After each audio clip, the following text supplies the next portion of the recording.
Mr. President. Senator from Rhode Island is recognized. Thank you, Mr. President.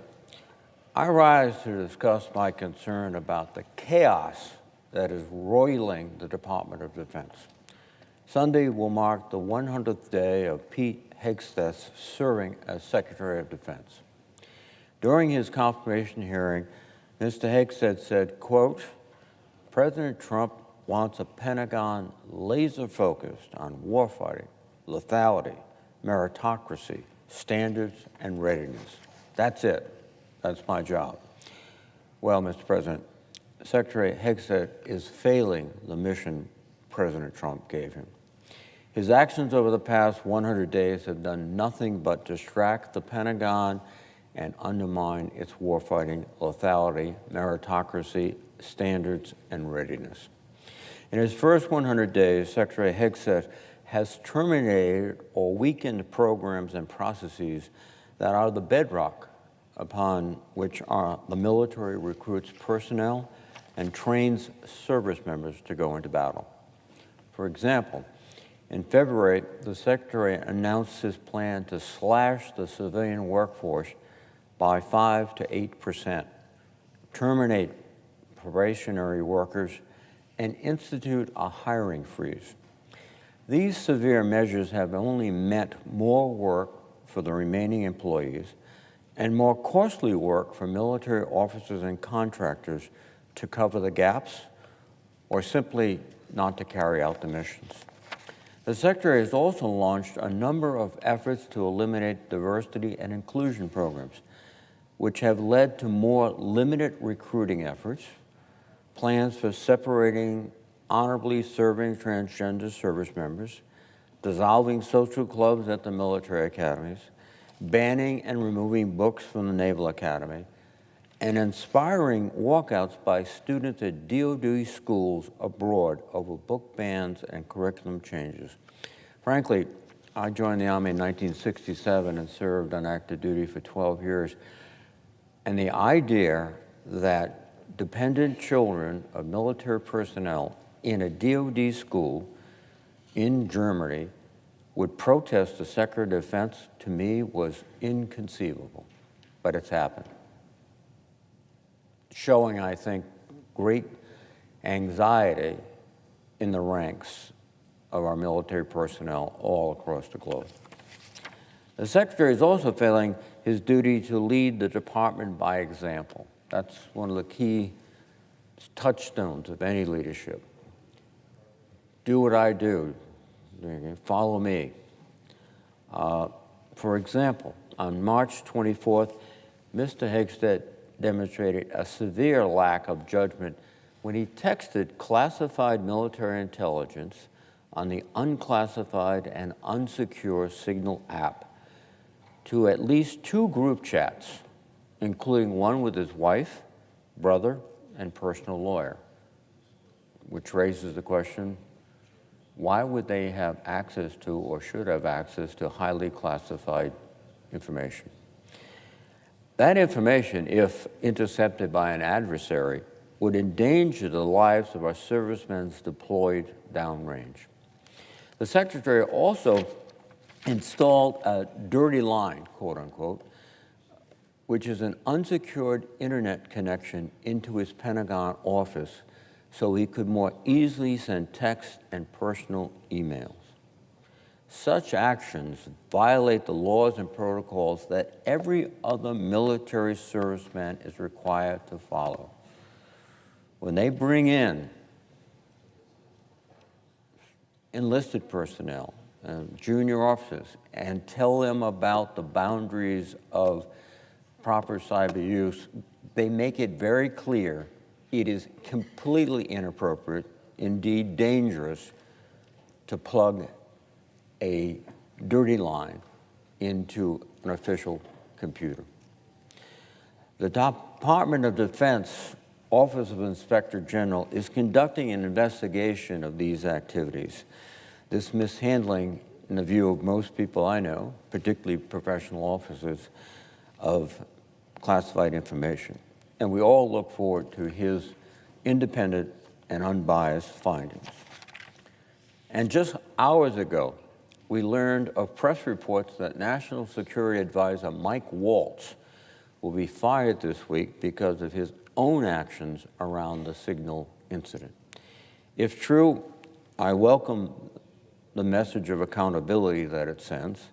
Mr. Waltz made a significant mistake in adding a reporter to a sensitive Signal chat, and his failure of judgment could have had serious national security consequences.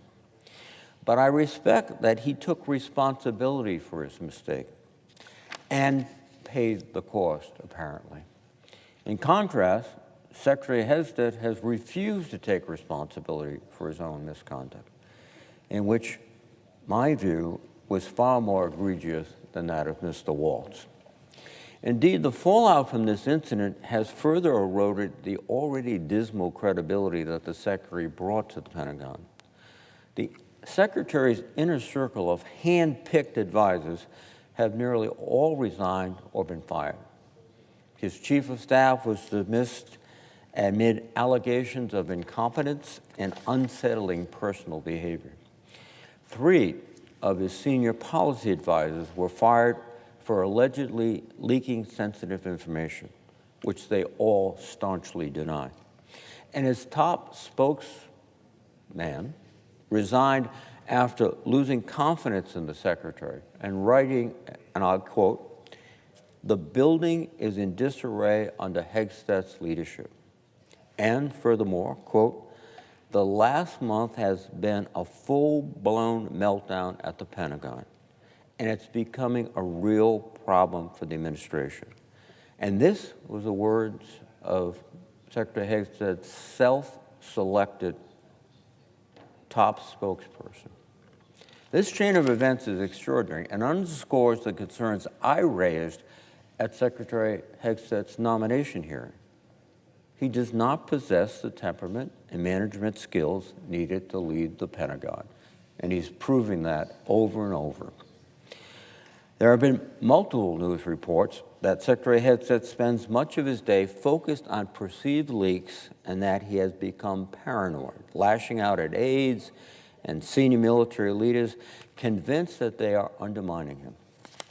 He has threatened his top military advisors, including then acting chairman of the Joint Chiefs of Staff, Admiral Grady, and Joint Chiefs Director General Sims, with polygraph tests in order to prove that these distinguished military leaders are not liars. Knowing the quality and the dedication of these gentlemen to the military, and particularly to their obligation for honesty and fidelity, I find it unusual that they would be receiving the lie detector test. In fact, it might be interesting if the Secretary took a lie detector test. The Secretary's office should be leading the Pentagon, allowing the rest of the department to be laser-focused on their missions. But again, President Trump and Secretary Hegseth have made that very difficult due to the internal disarray they have created by firing key military leaders. These firings include the chairman of the Joint Chiefs of Staff, the Chief of Naval Operations, the Commander of Cyber Command, the U.S. military representative to NATO, the Vice Chair of the Air Force, the Secretary of Defense senior military aide, and the top uniformed lawyers, the Judge Advocate Generals of each of the military services. You know, one of the thoughts I had is if you want to go ahead and do things that are beyond the law, the first thing you do is get rid of the lawyers. And that's the first thing he did. And these are not minor positions. They are vital to the department's mission. And when left unfilled, the military loses focus and missions are compromised.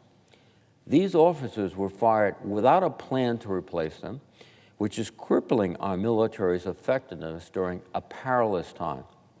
More importantly, these officers were fired without explanation, which leads to the worst possible outcome for military force.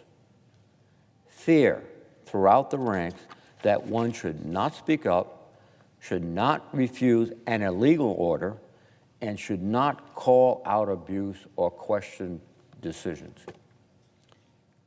General and flag officers are charged with providing their unbiased, quote, best military advice to the civilian leaders of the Department of Defense.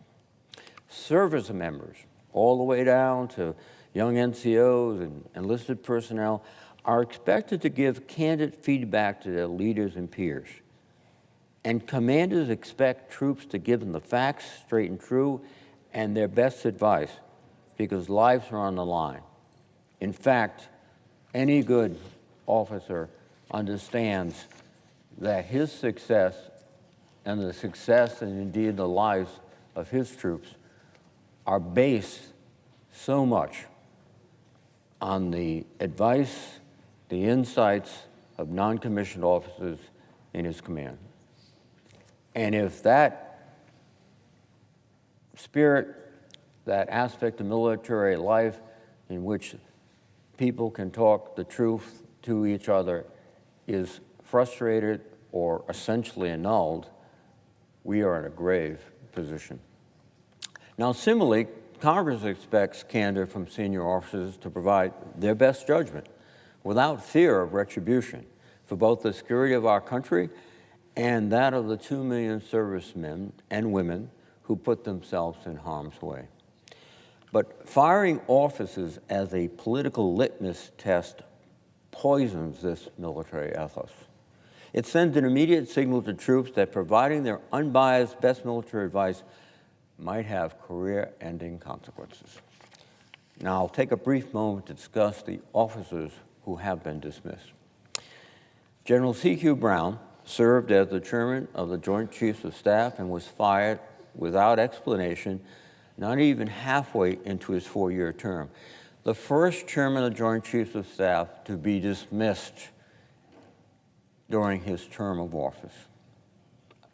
And this stretches back many decades.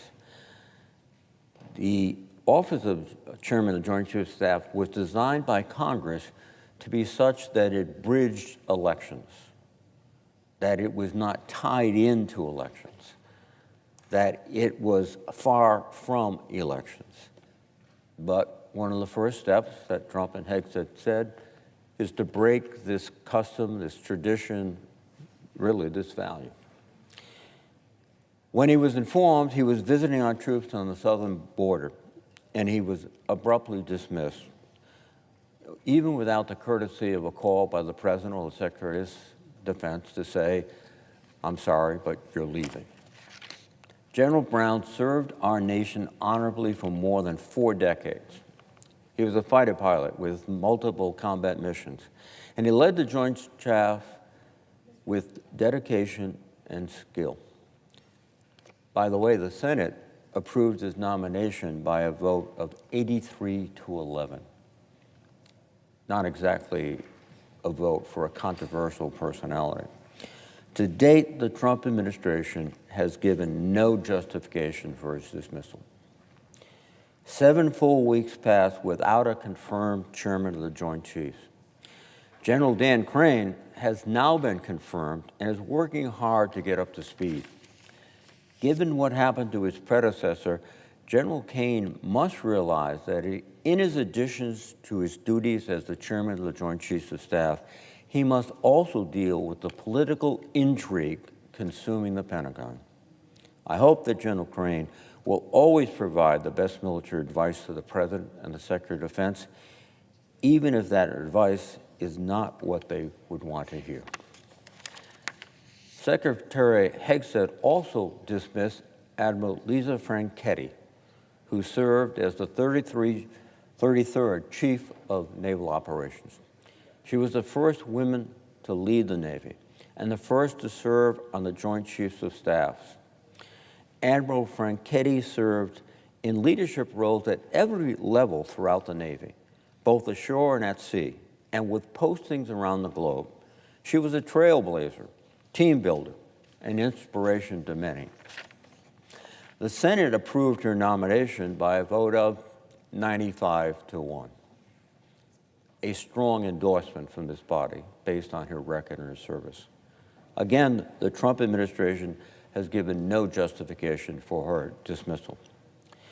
To date, the administration has not nominated a new Chief of Naval Operations.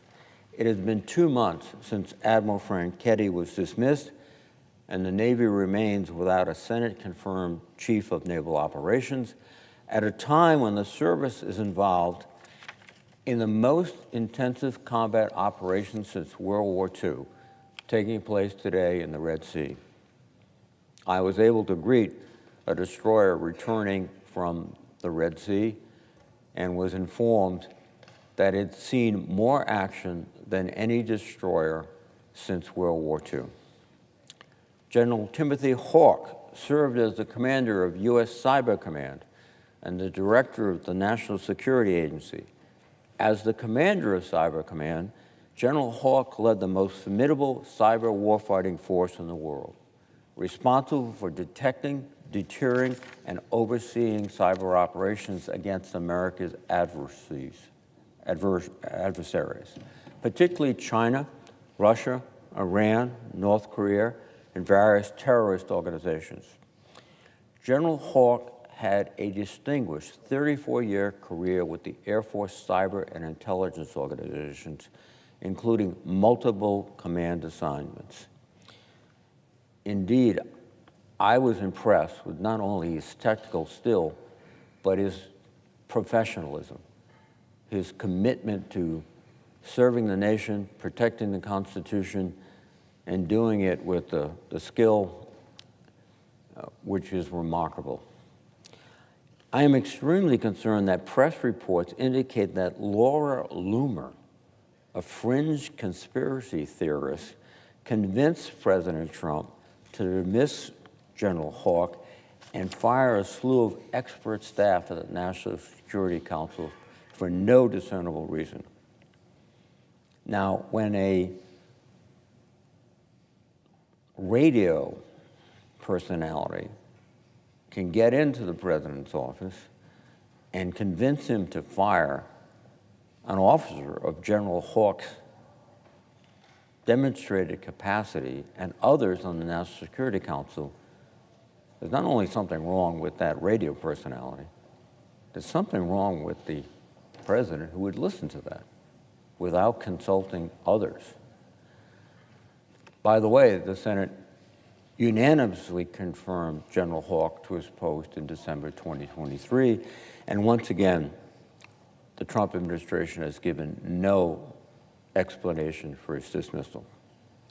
The Trump administration has not selected a new cybercom commander, and it's unclear if there's any sense of urgency to fill this position.